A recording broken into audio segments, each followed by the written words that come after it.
Hello everyone, welcome and welcome back to my channel.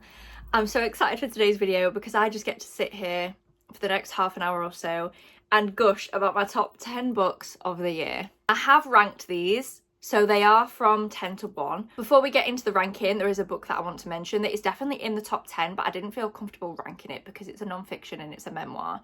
I'm Glad My Mom Died by Jennette McCurdy. This was a 5-star read. This was fantastically written, heartbreaking, just so emotional.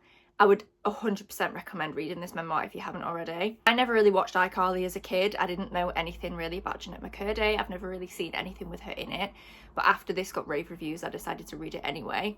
And I loved it. Even if you don't really know who Jennette McCurdy is, if you've never really followed her before, I would still recommend reading this. It was a fantastically written memoir. I wanted to mention that that is definitely in the top 10. I mean, technically now there's 11. But I just didn't want to rank it. It didn't feel right to rank someone's life story against the rest of the books, which are fiction. It just felt a bit odd to do. So yeah, just wanted to mention that was a 5-star read. Definitely one of my favourites of the year. I just didn't want to rank it against the other top 10. Okay, so at number 10, we have Emily Wilde's Compendium of Lost Tales. This is the third book in the Emily Wilde trilogy. It is a cozier fantasy, but it's a bit more of an action-packed cozy fantasy. I wouldn't say it's complete cozy fantasy, but I also wouldn't say it's like full-on, like go, go, go kind of fantasy. Basically, the premise of this is we've got Emily Wilde, who is a scholar who works at university, and in the first book, obviously I can't speak about the plot of this one because it's the third one, but in the first book, she has to go off on a journey. That's kind of basically her job, is that she goes off on journeys to learn more about fairies. She also has a companion that she doesn't necessarily want to be her companion. They don't get on very much in the first book. You might be able to imagine where that goes as the trilogy develops. And I just love this. I thought it was the perfect mix of cozy, but still intriguing and interesting, with humour and romance and just a bit of everything. I do love cozy fantasy, but I can often find them just a little bit boring sometimes, unfortunately. I did not find this trilogy boring. As I said, it is cozy, but it has a perfect amount for me of plot and character development and romance and everything in there as well.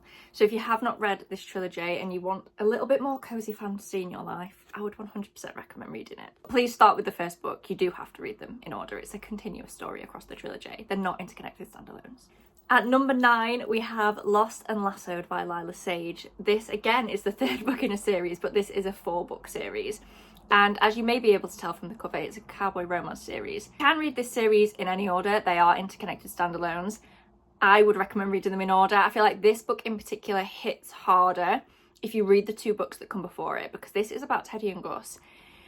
Gus is Teddy's best friend's brother and they do not get along. But there's always like in the other books you can always tell there's a bit of like an undercurrent there. Like they don't like each other, there's a lot of tension, but there's always just a bit of something that you can tell is there. And you get to explore all of that in this book. I thought this was fantastic. I really did. I get why people had criticisms.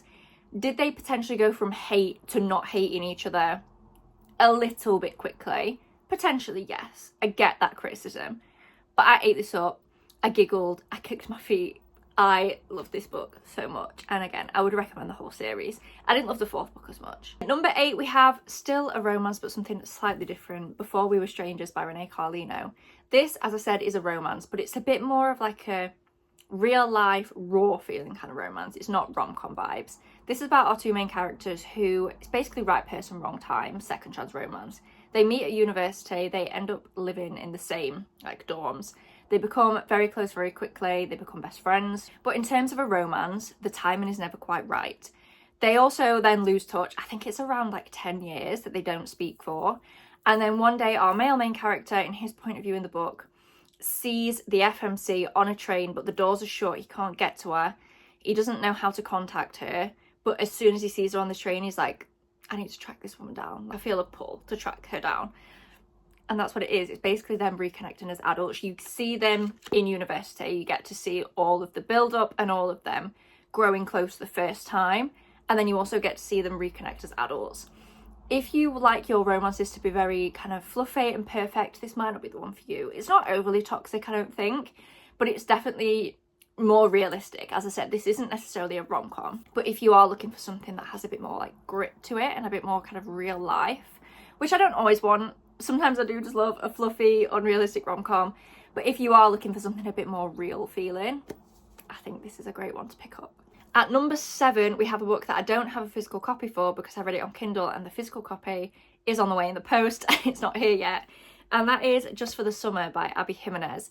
I read this one quite recently, and there's just something about Abby Jimenez and the way that she writes that just does it for me every time. This is my 3rd book from her, and I have loved all of them. This book is about Emma and Justin. Emma is a travel nurse. Justin is I don't know, I think he works in tech. He works from home on a computer. I don't know what he does. Irrelevant. Basically, they both think they have this curse because every time they date someone and then break up with them, the person that they dated goes on to meet their soulmate, and Emma and Justin are left without their soulmate. So Justin posts this on Reddit. Basically, he posts like a longer story, but within the longer story that he posts on Reddit, it's basically an am I the asshole type story. And in that post, he mentions this curse that he thinks he has. Emma sees the Reddit post and she's like, oh my God, me too. So she messages him with some encouragement from her best friend, Maddie, and they get talking. And Justin basically says to her, why don't we pretend to date for a month? Like, why don't we, if we date and then we break up, surely we will both go and meet our soulmates. Like, that's how this should work. So she agrees, Emma agrees, and because she's a travel nurse, they end up in the same place. Basically, let's put it that way. And they do. They like fake date and it becomes not fake. But what I love about Abby Jimenez is that she always includes something else in her stories, whether it's like a really toxic ex that's affecting someone's approach to relationships, or like in Yours Truly, there was a lot of anxiety rep and a lot of panic attack rep.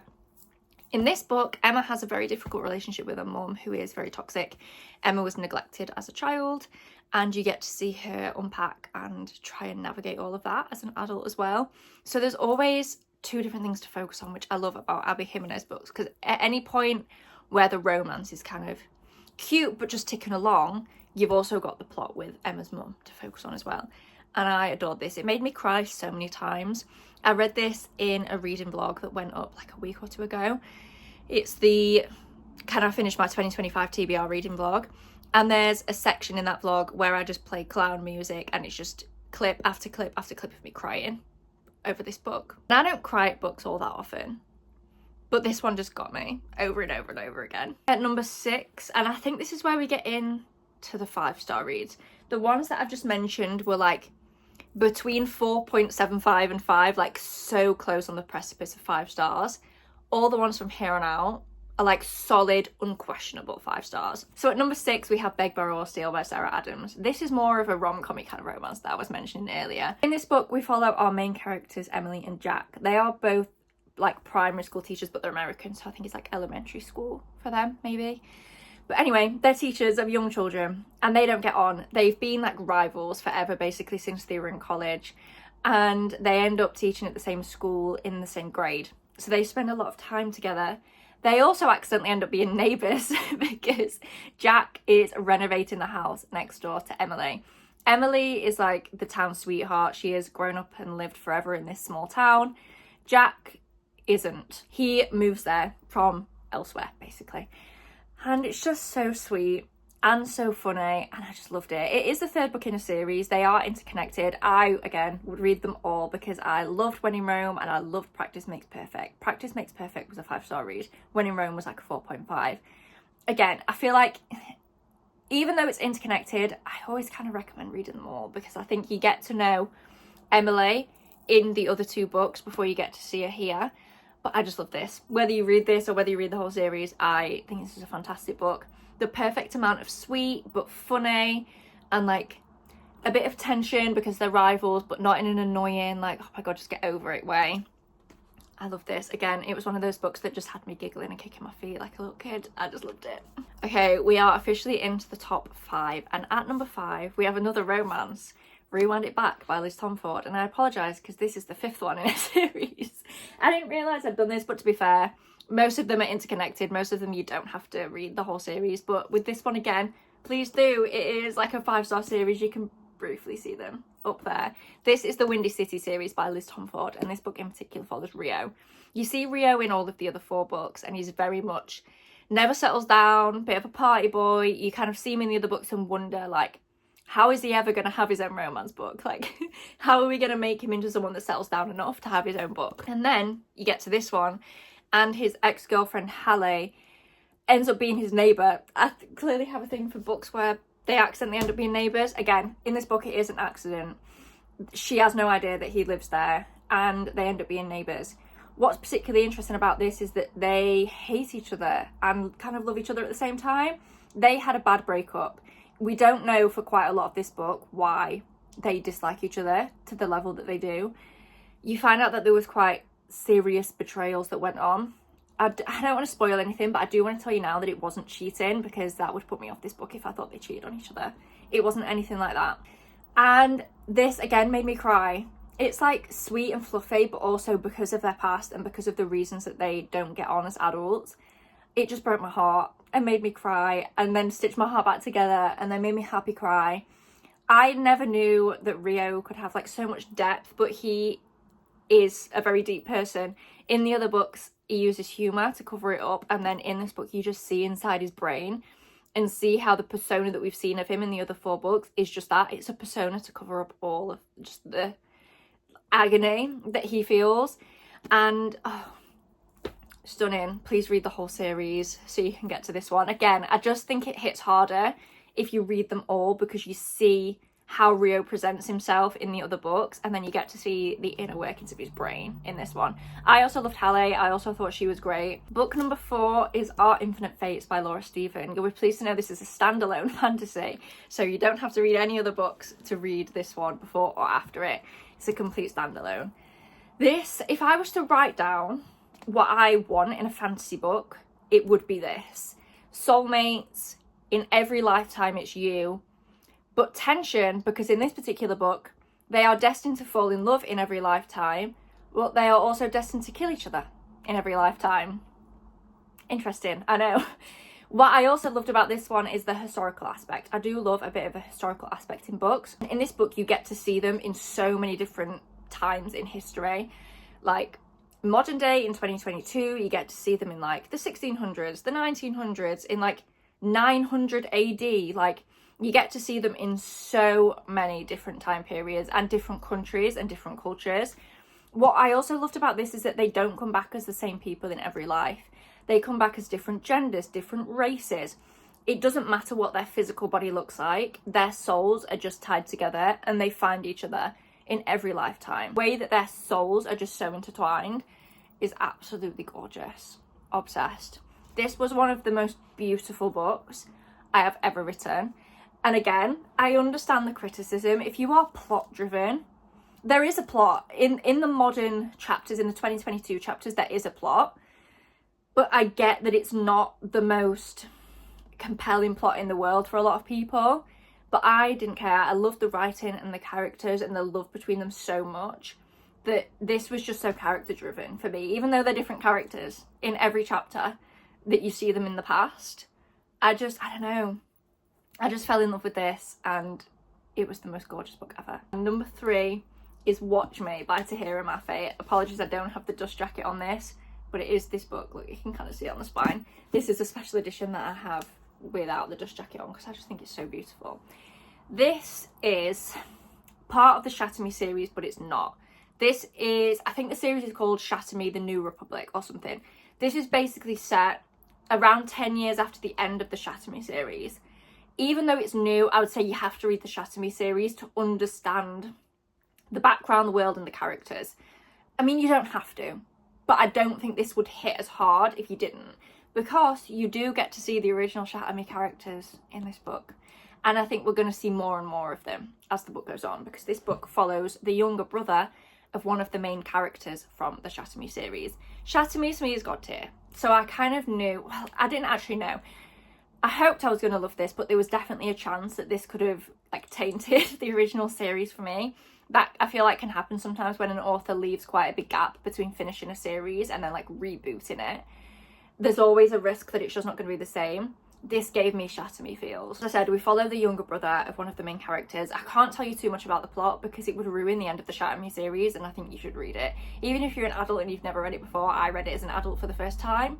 I loved it. I thought it was fantastic. So yeah, unfortunately I can't really tell you the plot of this, but in the Shatter Me series there's like a corrupt government. It's basically like a dystopian fantasy. We've got a corrupt government that the characters are fighting against. It's very up and down throughout the whole series, and then, as I said, this book is set after the end of that, so you get to see kind of where the world lands and what is going on. But I will say that, like, not all is well, like not all is perfect following on from the end of the Shatter Me series. There is still a lot of tension and a lot of things to be worked through, which I think is why this book worked so well. It wasn't just like an extended epilogue living happily ever after.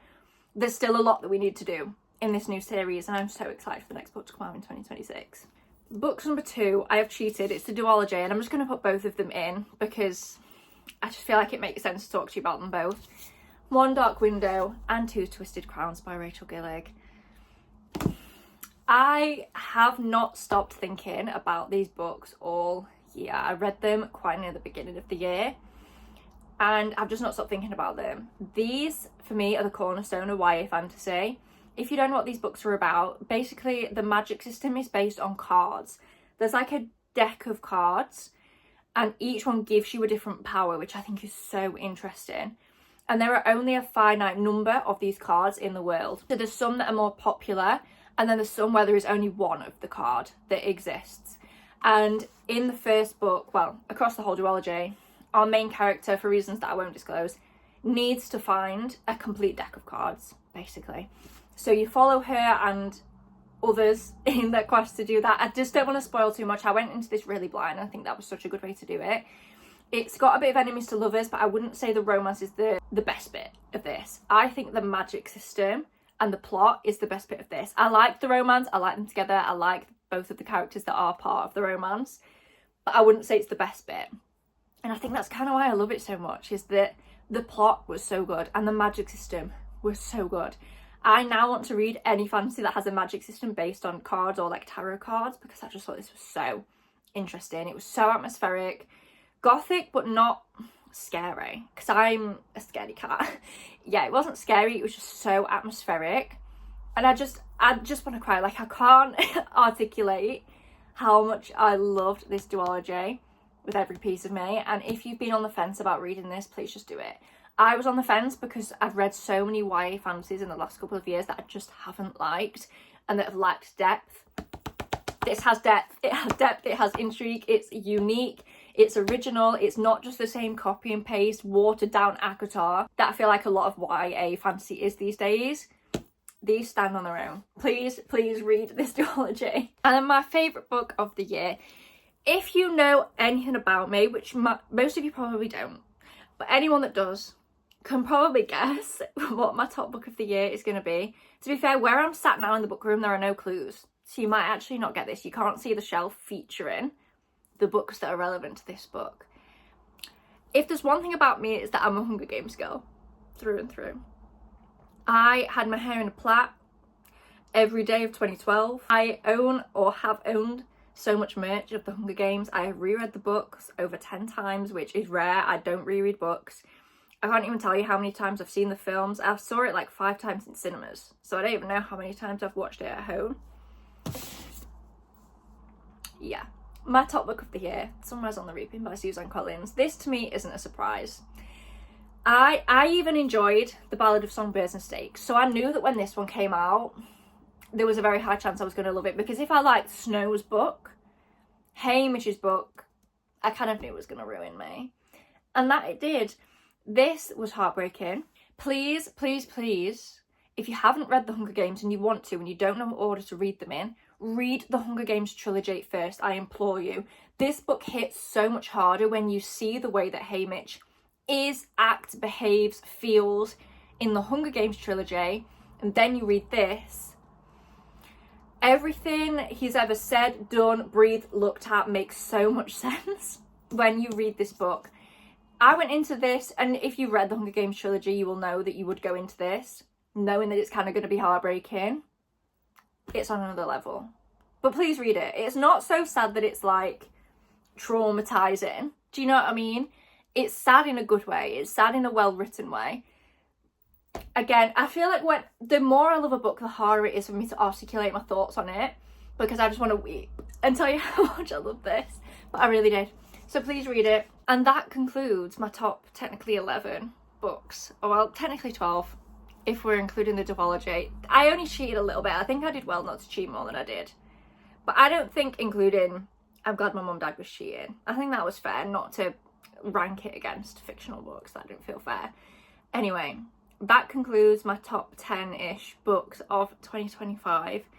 I've not had the best reading year, but these books were the shining stars.